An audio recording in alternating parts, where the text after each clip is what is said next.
네, 여러분 안녕하십니까. 1월 7일 토요일 주말 아침 매일 성경 묵상 함께 나누겠습니다. 오늘은 민수기 4장 34절에서 끝절 49절까지를 살펴보는데요. 제가 37절까지를 읽어드립니다.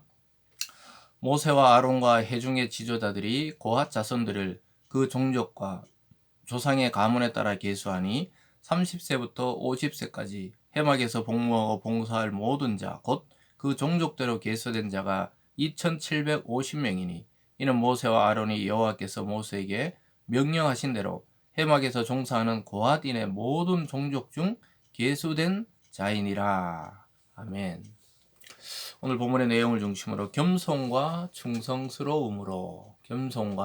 충성스러움이라는 제목으로 말씀을 증거하겠습니다. 어제까지 계속해서 해박에 봉사할 사람들 또 종족들을 구분하고 나서 오늘 마지막 이스라엘 1장부터 시작되었던 이스라엘의 인구조사가 끝마쳐지는 그런 장입니다. 그래서 어제는 레위 자손의 그 구별된 직무들, 고핫 자손, 또 무라리, 게르손 이렇게 세 명의 아들들을 중심으로 번져갔던 그 세 명의 종족들. 그래서 이 한 지파 레위 지파 안에도 각자 그 종족에 따라 할 일의 역할이 구분되어 있었다면 오늘은 그 총 집계를 하는 날입니다.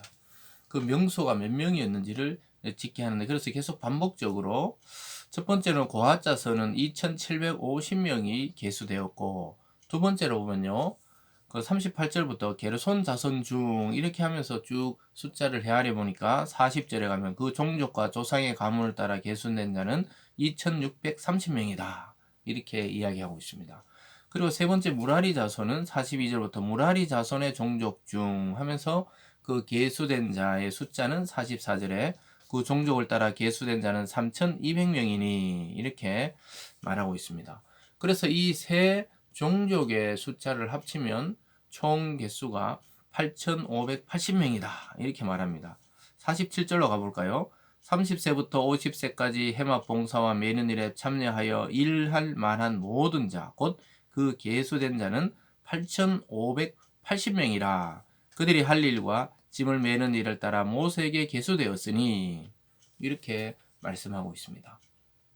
그래서 총 한 8580명이라는 그러한 숫자가 각 종족, 고핫, 게르손, 무라리, 여기 자손에서 뽑힌 자, 즉 30세에서 50세까지 해막에 복무할 수 있는 사람에 대해서 이야기하고 있습니다. 그래서 우리가 자세히 보면은 여러분 특징을 발견하는 게 군대를 선발할 때는 20세 이상의 남자 장정으로 선발했죠. 근데 오늘 회막에 봉사하는 것, 즉 하나님의 일에 부르심을 받아 헌신된 나이는 30세부터 그것도 또 위로도 한계를 줘서 50세까지로 한정하고 있는 것을 보게 됩니다. 여러분 왜 그럴까요? 그것은 바로 이 정신적으로 좀 성숙해야 돼. 20살하고 20살하고 30세, 30살은 10년이나 차이 나지만 여러분들 살아보신 분들은 알죠. 20대 초반과 30대는 또 생각이 많이 달라집니다.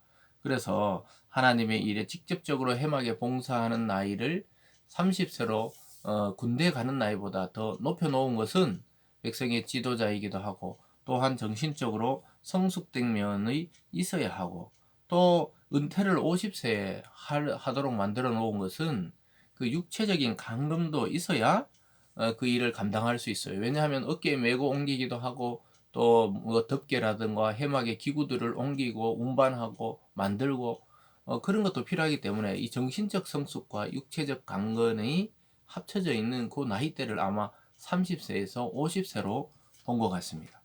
그래서 그들은 그 특별한 직분을 맡았기 때문에 교만하게 살아서는 안 되고 오히려 겸손과 충성스러움으로 감당하라고 이야기하고 있습니다. 군대도 가지 않고 농사일도 하지 않고 오직 하나님의 그 해막에 집중해서 거기서 살아가기 때문에 오히려 더 겸손하고 또한 충성스럽게 감당하라고 그 일을 맡겨놓고 또 구분해 놓았다는 것을 알게 됩니다. 또 한 가지 특징은 무엇이냐면요. 37절에 보면 이는 모세와 아론이 여호와께서 모세에게 명령하신 대로 해막에 종사하는 자들을 헤아렸다.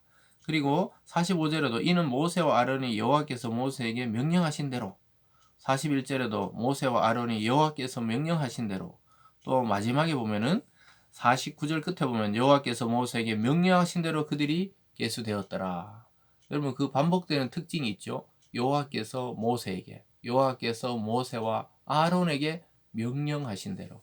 이것은 모세와 또 그 아론의 아이디어에서 나온 그런 인간적인 지도력을 발휘해서 구분한 게 아니라는 것입니다. 하나님의 나라 이스라엘은 하나님이 군대를 조직하시고 또 정치적인 체계를 만드시고 또한 종교적인 시스템을 만들어 나가셨다는 것을 알게 됩니다. 오늘날 이 영적인 공동체도 마찬가지입니다. 우리가 아무것도 아닌 것 같아도 이 교회 공동체도 보면은 그리스도를 머리로 둔 이 모든 지체들이 움직이는 그런 것과 같습니다. 그래서 너와 나의 직분이나 또 교회에서 일들이 서로 소중한 것이에요. 우리가 온몸에 손가락과 발가락과 또 눈, 코, 입, 또 몸속에 보이지 않는 내장도 다 중요하듯이 교회의 어떤 직분이나 사명을 맡는다는 것은 그와 같은 것입니다. 내가 저 직분을 맡지 못해서 안타까워할 필요도 없고 시기할 필요도 없고 내가 맡은 그 역할을 성실하고 또 충성스럽게 감당할 때 온 교회 공동체가 유기적으로 건강한 몸처럼 돌아가게 되는 것이죠. 이스라엘이 그러한 나라였고 공동체였습니다. 그래서 하나님은 이 자기 생각대로 하지 않도록 했어요. 여호와께서 모세에게 명령하신 대로 또 혼자 일하지 않도록 했습니다. 모세와 아론도 그 육체적인 한계가 있잖아요. 모세도 80세의 지도자로 부름을 받았는데 오늘날로 보면 완전 할아버지죠. 그래서 어떻게 하게 했냐? 34절에 보면 모세와 아론과 회중의 지도자들 이렇게 되어 있습니다. 그래서 모세 혼자 한 게 아니고 명령은 하나님께 혼자 받았지만 그 하나님께 받은 명령의 말씀을 회중의 지도자들에게 각 지파나 또 그 우두머리들을 다 세워서 그들에게 계수하게 했던 것입니다. 이것이 영적인 일과 또 세상의 일의 원리입니다. 혼자 할 수 있는 사람 아무도 없어요. 혼자 살아갈 수 있는 그러한 인간은 없습니다. 또 그렇게 하나님이 만들어 놓지 않았다는 것이죠. 그래서 혼자 하다 보면 지치고 또 힘이 들고 외롭고 포기할 때가 많지만 그런데 하나님이 동력자를 옆에 두시면 잘 무너지지 않는다는 것을 알게 됩니다. 여러분 그래서 여러분 스스로도 그런 신실한 동력자가 누구에게 되어줘야 되고 또 여러분의 일에도 누군가 돕는 자가 있어야 한다는 것을 우리는 깨닫게 됩니다. 우리 인생에 또 신앙에 삶에 이러한 동력할 수 있는 사람 한두 명만 있어도 우리는 아주 성공적으로 또 기쁨으로 자기 일을 감당해낼 수가 있게 되는 것이죠. 그래서 여러분 오늘 보면은 이 모세 혼자 한 것도 아니고 아론하고 둘이 한 것도 아니고 회중의 지도자들과 또 하나님으로부터 받은 말씀을 백성에게 전했고 또 이렇게 하나하나 다 헤아려서 일도 하나하나 다 나눠줍니다. 49절 앞에 보면 그들이 할 일과 짐을 매는 일을 따라 모세에게 계수되었다.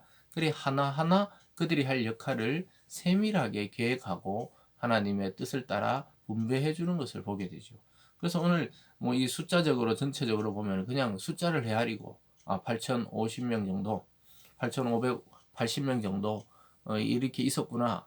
이래 끝나는 것이 아니고 그만큼 세밀하고 구체적이고 또 하나님 뜻을 실행하는데 계획적이었다는 사실을 알 필요가 있습니다.